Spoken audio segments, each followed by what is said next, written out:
We define the modern zombie as a mindless, aggressive, and contagious monster. This concept grew from primitive, terrified accounts of real human beings losing their humanity and descending into uncontrollable violence. The actual cause of those historical observations is a single microscopic entity, the Rabies Lyssavirus. Before modern medicine, a patient infected with this virus underwent a total biological takeover. In the final stages, they became indistinguishable from the mythical living dead.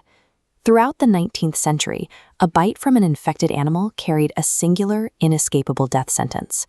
On July 6, 1885, Louis Pasteur and Dr. Jacques-Joseph Grancher reached a turning point in medical history. They administered the first experimental human rabies vaccine to Joseph Meister, a 9-year-old boy bitten 14 times by a rabid dog. He survived. Meister's recovery was a milestone, but the vaccine is a race against time. Without early intervention, the virus begins a destructive march through the nervous system. To understand the magnitude of Pasteur's breakthrough, we have to clinically deconstruct the physiological collapse that occurs when the virus wins. The virus enters through the wound and replicates slowly within local muscle tissue. This slow progression allows the pathogen to evade the primary immune response. Eventually, the virus binds to receptors to hijack the peripheral nervous system. It travels up the nerve axons at several millimeters per day, a relentless climb. The invasion reaches the brainstem and enters the central nervous system, the point of no return. This breach triggers severe acute encephalitis. The virus hijacks the neural pathways of the living host, effectively overriding their cognitive control. Medical records show how the virus specifically targets the brainstem and hippocampus. These are the regions regulating behavior and autonomic functions. The patient enters furious rabies. The damaged brain produces extreme confusion, paranoia, and periods of violent hostility. As the infection spreads, the virus triggers excruciating, involuntary spasms in the throat and larynx. These spasms make swallowing impossible.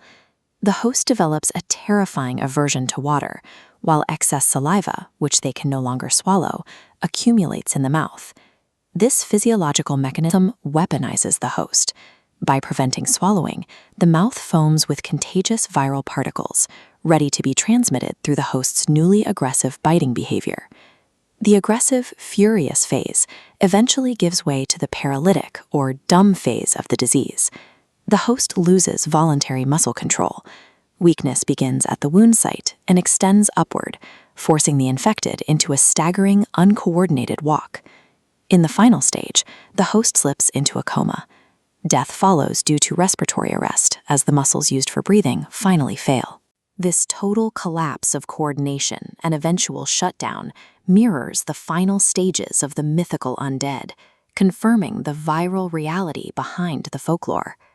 The clinical data reveals that these symptoms are not random biological accidents. This is pathogenic behavioral modification. The virus actively alters the host's neural function to ensure its own transmission to a new target. The virus acts as an evolutionary weapon, overriding the host's biological autonomy solely to ensure the pathogen's survival. This medical reality has stalked humanity for centuries, providing a terrifying biological parallel to the zombies of our folklore. In the end, the true monsters are microscopic. For more declassified medical files and dark science investigations, subscribe to BioCosmos. Protocol Zombie, closed.